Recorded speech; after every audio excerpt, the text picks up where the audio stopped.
আসসালামু আলাইকুম। আমার প্রিয় ভাই ও বোনেরা, আপনারা সবাই কেমন আছেন? আশা করি আল্লাহর রহমতে ভালো আছেন। আপনাদের সবাইকে আমার রান্নাঘরে স্বাগতম। আজকে আমি ব্রয়লার মুরগি আর লাউ দিয়ে রান্না করব। এইজন্য আমি এখানে কিছু ব্রয়লার মুরগি ভালো করে ধুয়ে তারপর আবার গরম পানিতে দিয়ে দিলাম। এই পানিটা আমি মিডিয়াম ফুটিয়ে নিয়েছি। এর ভিতরে আমি এই গোশটাকে 7-8 মিনিট রেখে দেব।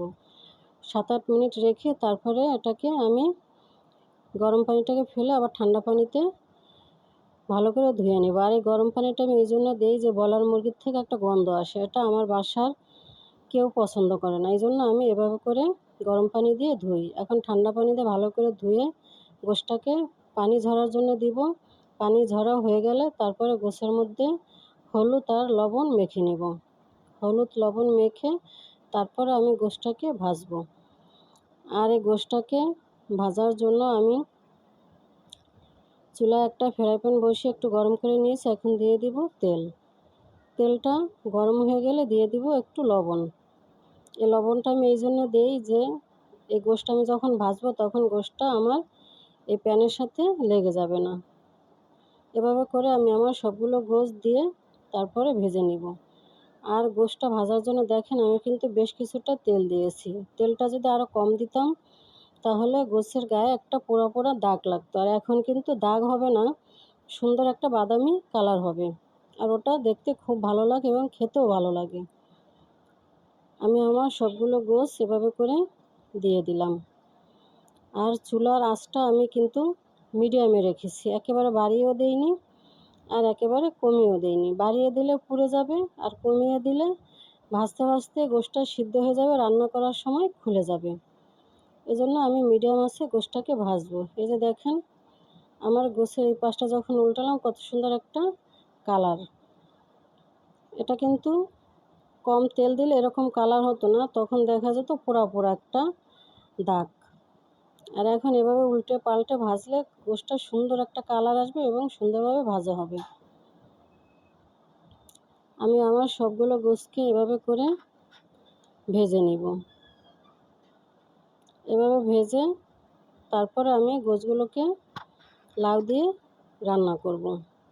কাঁচা গোশ রান্না করলে সেটা খেতে তেমন একটা স্বাদ হয় না, কেউ খেতে চায় না। এই জন্য আমি এভাবে করে ভেজে তারপরে রান্না করি। আপনারা চাইলে এভাবে ভেজে নিতে পারেন। আমার গোশগুলো ভাজা হয়ে গেছে। এখন আমি চুলায় একটা হাঁড়ি বসিয়ে তেল দিয়ে গরম করে নিয়েছি, দিয়ে দিলাম পেঁয়াজ কুচি। পেঁয়াজ কুচিটা আমি একটু বাদামি কালার করে ভেজে নিব। পেঁয়াজ কুচিটা বাদামি কালার হয়ে গেলে এর ভিতরে আমি দিয়ে দিব আদা রসুন পেস্ট। আদা রসুন পেস্টটা আমি একটু ভাজবো তেলের উপরে যেন আদা রসুনের গন্ধটা চলে যায়। তারপর এখানে দিয়ে দিব জিরা ধনিয়ার গুঁড়া। জিরা ধনিয়ার গুঁড়া দেওয়ার পরে এখানে দিব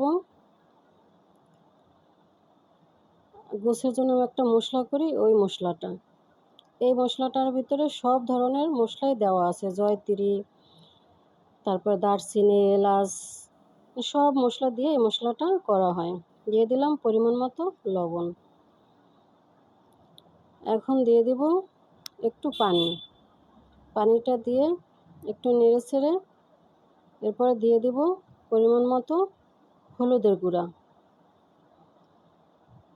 হলুদের গুঁড়াটা দেওয়ার আগে পানিটা এই জন্য দিলাম যে হলুদের গুঁড়াটা যেন তেলের ভিতরে পুড়ে না যায়, এই জন্য একটু পানি দিয়ে নিলাম।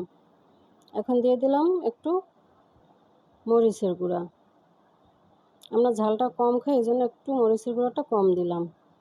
এখন এই মশলাটাকে আমি ভালো করে কষিয়ে নিব। ভালো করে কষানো হয়ে গেছে। এখন এর ভিতরে দিয়ে দিব লাউ। লাউটা দিয়ে আবার বেশ কিছুক্ষণ কষাবো। আমার গোশটা তো ভাজা, গোশটা হতে তেমন একটা সময় লাগবে না, এই জন্য লাউটাকে আমি এই মশলার ভিতরে ভালো করে কষিয়ে নিব। এভাবে নেড়ে চেড়ে আমি লাউটাকে ভালো করে মশলার ভিতরে কষাবো। আমার লাউটা কষানো হয়ে গেলে আমি কাঁঠালের দিনে কিছু কাঁঠালের বিচি পরিষ্কার করে ডিপ ফ্রিজে রেখে দিয়েছিলাম, ওখান থেকে একটু কাঁঠালের বিচি এই লাউয়ের মধ্যে দিয়ে দিব। লাউয়ের মধ্যে কাঁঠালের বিচিটা এই জন্য দিব, আমার কাছে ভালো লাগে তাই। এখন একটু নেড়েচেড়ে আরও 2-4 মিনিট কষাবো।